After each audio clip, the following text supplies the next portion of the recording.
mantan artis penyanyi. Ya, saya yang dikatakanlah jelas-jelas orang itu menyindir saya. Mantan artis penyanyi dangdut sekarang jadi TKI. Kalah orang Indonesia ngomongnya belagak kayak orang Melayu Malaysia lah. Kamu masalah. Ini dia alasanku kenapa aku bisa betah tinggal di Malaysia sampai 6 tahun. Penghargaan orang Malaysia terhadap Buya itu lebih besar daripada kita. Artis Indonesia datang bekerja ke Malaysia menjadi kulit, menjadi hujatan para netizen yang ada di Indonesia. Assalamualaikum warahmatullahi wabarakatuh. Jumpa lagi para sahabat dan teman-teman dengan Mas Farhan. Gimana kabar-kabarnya? Semoga kalian semua sehat-sehat sahaja. Dan yang baru bergabung di videonya Mas Farhan, jangan lupa bantu sokongannya dengan like, komen, share, dan subscribe-nya. Terima kasih banyak-banyak yang sudah bantu sokong di channel ini. Semoga kalian semua dimurahkan rezekinya, dipanjangkan umurnya, dijauhkan dari malap bahaya oleh Allah Subhanahu wa Ta'ala. Amin amin ya rabbal alamin. Oke para sahabat dan teman-teman, di video kali ini Mas Farhan akan nge-reaction sebuah video yang sudah di-tag di TikTok Mas Farhan tentang artis yang bekerja dekat Malaysia dan direndahkan oleh netizen Konoha. Kok bisa ya para sahabat? Orang mencari kerja yang halal, asal bekerja datang secara halal.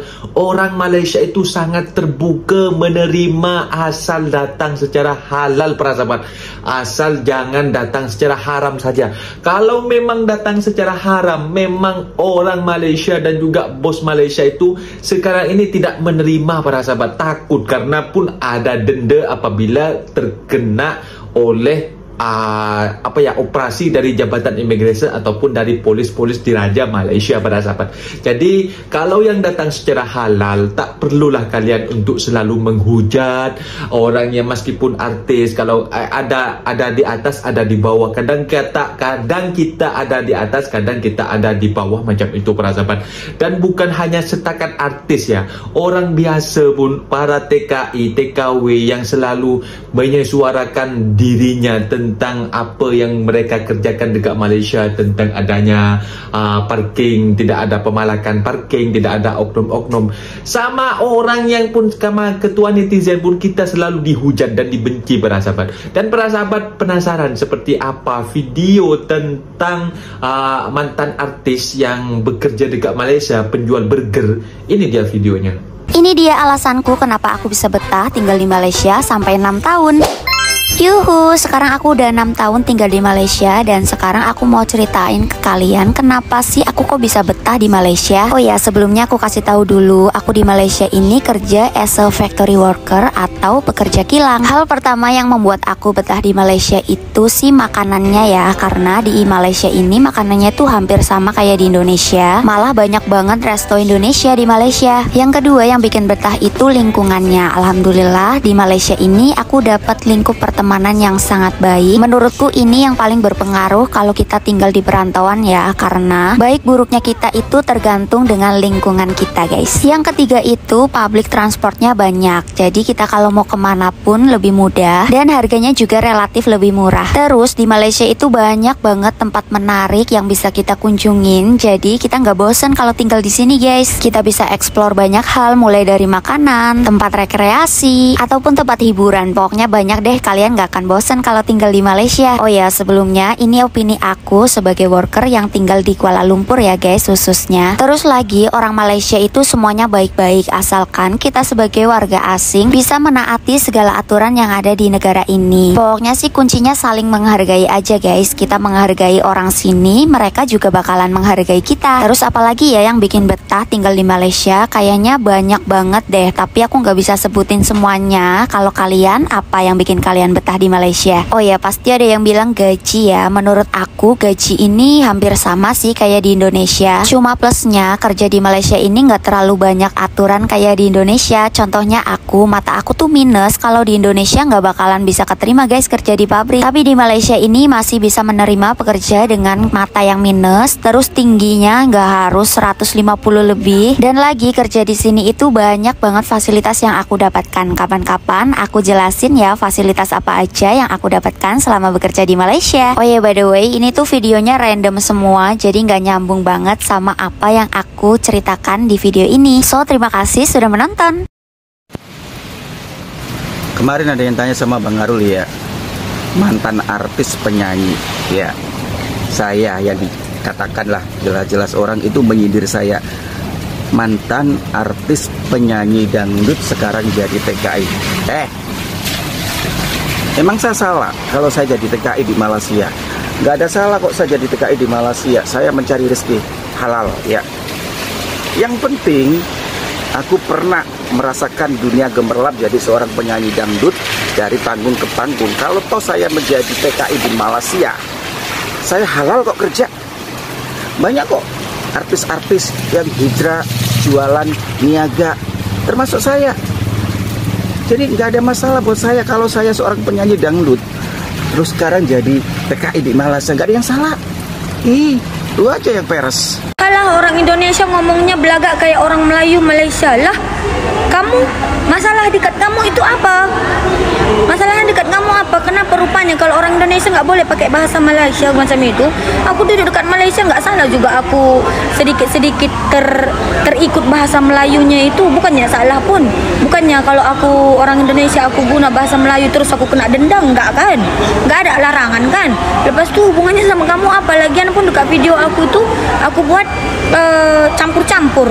Mana aku tahu orang aku lagi emosi ngomongnya, ya suka-suka aku lah mau bercampur kayak mana. Kok kamu yang sewot? Gimana? Karena kamu orang Malaysia, kamu larang kami orang Indonesia pakai bahasa Malaysia? Tak kan? Tak boleh. Mate ho kalau orang balas pakai PT, rasa macam kena skakmat ya kan?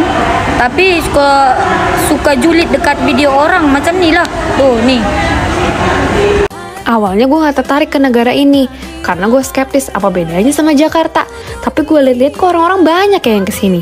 Akhirnya buat merayakan umur gue yang ke-28 tahun, gue solo trip ke Malaysia. Ini pertama kalinya gue kesini, jadi gue pilih Kuala Lumpur buat di-explore. Ini solo travel diaries gue ke KL, part 1. Dendangkan dinda, dendangkan sayang, dendangkan rentang. Anyway, flight gue jam 5 subuh, jadi gue landing di KL sekitar jam 7 pagi. Sebelum cabut dari bandara, alangkah baiknya kita sarapan dulu ya netizen. Habis lewatin imigrasi, kalian lurus aja ke kiri, terus ada food court Kelia 2. Makan di sini lumayan murah sih. Gue pesen satu set breakfast meals gini, udah dapet toast, telur setengah mateng, sama milk tea, harganya cuma Rp10. Oke, kita ke hotel dulu buat drop koper. Let's go.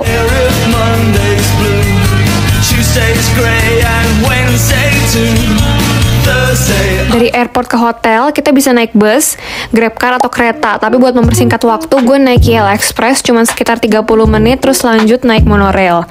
Selama di KL, gue stay di hostel, namanya The Bed KLCC. Ini pertama kalinya gue nginep di hostel, dan ini sih best banget ya. Lokasinya strategis, dengan harga cuma 200 ribuan per malam, include breakfast, ditambah dapat fasilitas yang lengkap sih. Ini good deals banget. Abis check-in, kita makan dulu kali ya, lapar. Gue mampir di Surya KLCC, pengen cobain si Oriental Kopi. Karena first timer, jadi gue ngikutin orang-orang aja nih pada kemana sih kalau makan. Gue pesen nasi lemak sama ekstratnya, posisinya banyak banget. Nasi lemaknya gurih, ayam gorengnya juga crispy, tapi buat bumbu rendang ini ya kemanisan ya buat gue, jadi gue kurang suka. Sedihnya kalau lagi solo traveling, ternyata gue nggak bisa icip menu lain karena nggak ada teman sharingnya gitu. Lanjut strolling around Surya KLCC, gue nih emang suka banget ke mall ya, jadi sendirian jalan-jalan kayak gini tuh gue udah happy aja gitu window shopping. Gue juga mampir ke Petronas Gallery, gue baru ngikutin F1 akhir tahun lalu, jadi gue happy banget nih ngeliat mobilnya si Mas Lewis Hamilton yang lama. Nah, kalau kalian mau foto dengan background Petronas, jangan di sini, banyak orang. Kalian bisa jalan kaki ke KLCC Park, hasil fotonya kayak gini nih. Sorenya gue jalan-jalan ke daerah Bukit Bintang. Gue cobain Wahyu Skewers-nya Dongki kayak orang-orang, tapi kok ternyata biasa aja ya rasanya. Cenderung keasinan walaupun teksturnya tuh lembut banget cuy dagingnya. Tapi tujuan utama gue ke daerah sini mau cobain Caji di Pavilion. Dia spesialitinya teh, terus yang terkenal tuh milk tea seriesnya. Ternyata enak, gak terlalu manis dan berasa gitu kalau ini tuh teh premium, bukan cuman artificial flavors doang. Buat dinner, tadinya gue mau makan di Alor Night Street. Cuman kaki gue tuh udah mulai pegel-pegel, akhirnya gue makan di Food Court Pavilion. Makannya nasi Hainam, harganya cuma Rp16. Enak, porsinya banyak banget sama kuahnya tuh panas, jadi pas banget buat nemenin gue pas cuaca hujan gini. Segitu aja buat day one, see you on part 2. Saya baru tahu, saya berapa tahun yang lalu ke Malaysia masuk. Saya kan di mana-mana, setiap kali saya berkunjung ke kota manapun, saya masuk ke toko buku. Kuala Lumpur ada satu section besar khusus karya-karyanya Buya Hamka. Saya bilang gila, ini luar biasa. Lebih saya pikir, nih sorry ya, penghargaan orang Malaysia terhadap Buya itu lebih besar daripada kita. Sangat mungkin karena kemarin waktu kita lagi launching trailer ya, itu beberapa media dari Malaysia itu nanyanya memang benar-benar sangat detail, bahkan pertanyaannya jauh lebih detail dibanding kita, kan? Media sekarang gitu. Terus mereka bilang karena di apa namanya di Malaysia itu ada satu Hamka Center yang khusus untuk studi pelajaran buku-buku karya-karya Hamka gitu, dan apa namanya bahkan turis-turis yang datang dari Malaysia itu banyak justru mau ke rumahnya Hamka, ke museum gitu. Sementara kita yang satu negara biasa aja itu. Mungkin mereka lebih dekat kali. Ngerinya itu nanti Buya Hamka diakuin orang Malaysia, orangnya dia. Nah, itu dia para sahabat dan teman-teman video yang sudah kita simak, bahwasanya mereka menyampaikan saya bekerja dengan secara halal macam itu. Buat apa jiran-jiran yang ada dekat Indonesia ataupun netizen Konoha nak menyibuk tentang pasal saya macam itu para sahabat. Jadi sebenarnya Malaysia itu merupakan tempat kerja dan menurut Mas Farhan sih yang paling enak, karena bahasa yang kita pakai dengan negara Malaysia itu 11-12. Seperti kalau Indonesia cakap itu saya macam itu, dekat Malaysia saya. Kalau orang Malaysia cakap itu dekat Indonesia berbicara macam itu, berbicara macam itu. Itu antara bahasa di antara negara yang paling mudah menurut Mas Farhan untuk mencari pekerjaan. Itulah Malaysia para sahabat. Karena kalau semisal kalian pergi ke Taiwan, ke Hong Kong, ke Korea macam itu, kalian tuh harus tinggal di PT berapa bulan, kalian tuh harus duduk di sana.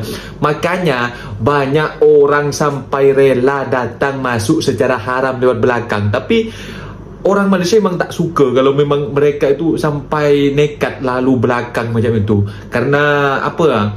Lalu belakang itu mereka itu sangat membahayakan nyawa mereka sendiri, mempertaruhkan nyawa sendiri. Dan juga di Malaysia pun mereka juga menjadi, kalau kerja dengan orang Malaysia dikasih kerja, nanti kalau ada apa-apa, ada operasi macam itu, malah majikannya juga yang kena macam itu. Sebenarnya orang Malaysia itu baik para sahabat. Bahkan orang tak ada dokumen pun mereka pun terima untuk bekerja macam itu. Tapi ada tanggung-tanggung sendiri macam itulah. Segelintir lah orang yang terlalu iba macam itu. Tapi kalau sekarang para sahabat, mana-mana nak mencari kerja kalau tanpa dokumen ataupun permit perjalanan yang sah duduk di Malaysia, takkan diterima sekarang para sahabat. Karena sekarang hukumannya itu sangat ketat dan juga undang-undangnya sangat ketat para sahabat. Makanya Mas Farhan selalu berpesan para sahabat, kalau memang nak bekerja datanglah secara halal, jangan datang secara haram macam itu para sahabat. Mungkin videonya sampai di sini para sahabat, dan teman-teman apabila ada kata benda yang silap, Mas Farhan minta maaf sebesar-besarnya. Mohon dibenarkan di kolom komentar. Mas Farhan undur diri.